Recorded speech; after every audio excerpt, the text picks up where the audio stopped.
कि हमारे नबी इल्म गैब जानते हैं।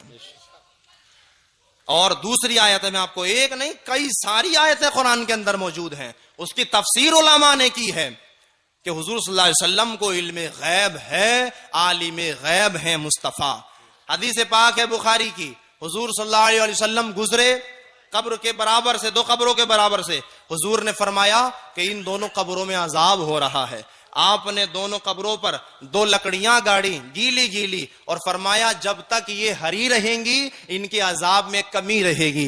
तो इससे हमें कितनी बात साबित होती है, क्या किसी को पता है कब्र में क्या हो रहा है? लेकिन मुस्तफा ने जान लिया ये इल्म गैब है। क्या किसी को पता है कब तक सवाब होगा?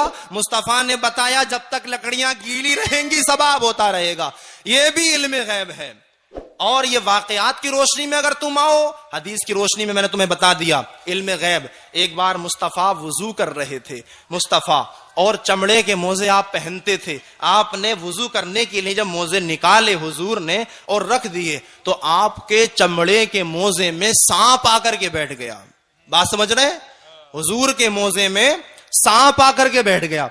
हुजूर वुजू कर लिया सरकार ने, एक मोजा पहन लिया जिसमें सांप था।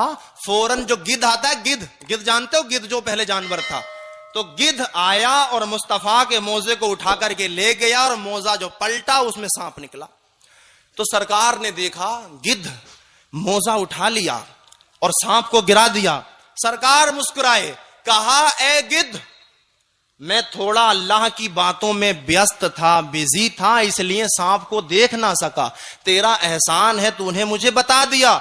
तो गिद्ध ने क्या कहा, या रसूल अल्लाह कैसी बातें कर रहे हैं, मेरा कोई एहसान नहीं, बल्कि आपकी जो अल्लाह से बात चल रही थी मैं इसके ऊपर से गुजर रहा था और एक नूर जा रहा था। उस नूर से जब मैं टकराया मेरे आंखों से पर्दे हट गए और मोजे के सांप को मैंने देख लिया। सुभान अल्लाह। तो मेरी आंख के पर्दे हटना यह भी तुम्हारा ही वसीला है। तो गिद्ध की समझ में आ गया। किसकी समझ में? लेकिन गधों की समझ में नहीं आया। और गधे की समझ में आएगा ही नहीं, ईंटें ही ढोनी पड़ती है गधों को, वजन ही उठाना पड़ता है गधों को। गिद्ध समझ जाए, गधे ना समझे। वाह भाई सुभान अल्लाह। हम गधा बनना नहीं चाहते, अल्लाह ने हमारे लिए बतेरे गधे बनाए, उनसे काम लो। सुभान अल्लाह अजीज।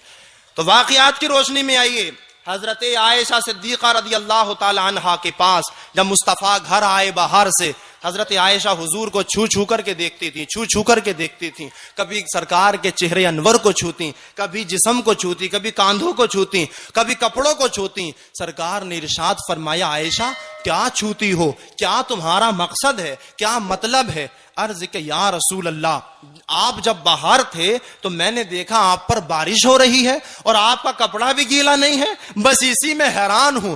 मुस्तफा ने फरमाया, आयशा बाहर तो कहीं भी बारिश नहीं हो रही है। जब मुस्तफा को बहुत देर हो गई फिर फरमाया, ए आयशा अच्छा तुमने ये ओढ़ क्या रखा है? अर्ज के या रसूल अल्लाह, आपकी चादर अनवर को ओढ़ रखा है। मुस्तफा ने फरमाया, आयशा तुम्हें बारिश दिखाई दी है, वो बारिश पानी वाली नहीं थी, ये जो बारिश है ये अल्लाह की रहमत की बारिश हमेशा मुझ पर होती है और मेरी चादर की बरकत से, अल्लाह के करम से तेरी आंखों के हिजाब भी हट गए। सुभान अल्लाह, सुभान अल्लाह। तो आयशा को भी इल्म गैब हो जाए जब मुस्तफा की चादर मिले, आयशा को भी इल्म गैब हो जाए जब मुस्तफा की चादर मिले।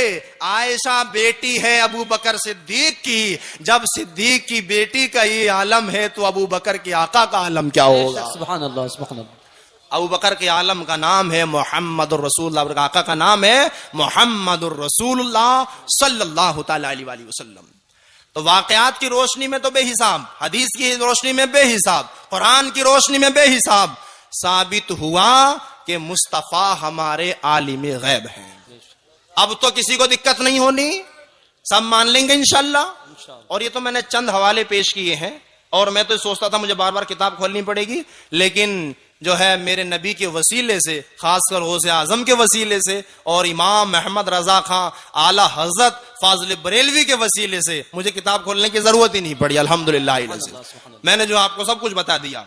अब हम अपने कुछ नबी के बारे में बता देते हैं। हमारे मुस्तफा के मौजज़ात, क्योंकि ईद को साबित किया हमने और मिलाद को साबित किया, इल्म गैब को साबित। अच्छा और साबित तो नहीं करना, करना है तो बता दो, मैं भी और कर दूंगा। अच्छा एक बात और सुन लो, कुरान पाक में कुछ आयतें ऐसी हैं जो ये कहती हैं कि ए नबी, जो हुजूर कहते थे कि मैं इल्म गैब नहीं जानता। 3 आयतें हैं और 3 आयतें कुरान में ही ऐसी हैं कि मैं इल्म गैब जानता हूं। अब दोनों बातें कैसे तत्बीक हो, तो याद रखना, हुजूर ने जो मना किया मैं इल्म गैब नहीं जानता, वो जाती है, यानी मैं खुद नहीं जानता, और जिसमें कहा मैं जानता हूं वो अताई है, यानी अल्लाह के देने से जानता हूं। तो अगर कोई आपसे कहे नहीं साहब कुरान में तो ये लिखा हुआ है कि मैं नहीं जानता, तो आप ये भी कहना ये भी लिखा हुआ है मैं जानता हूं। ठीक है, एक बात और पेश करते हैं। एक बात पेश ये की जाती है कि हुजूर सल्लल्लाहु अलैहि वसल्लम ने पूछा हजरत जिब्रील से कि जिब्रील तुम इतने दिनों से क्यों नहीं आए। तो अगर हुजूर को इल्म गैब था तो हुजूर ने जिब्रील से क्यों पूछा, पूछना तो नहीं चाहिए था। तो कुरान पाक की आयत है, अल्लाह ने जब मूसा से कलाम किया कि और मूसा के हाथ में छड़ी थी, रब ने इरशाद फरमाया मूसा तेरे हाथ में क्या है। रब ने क्या फरमाया, मूसा तेरे हाथ में।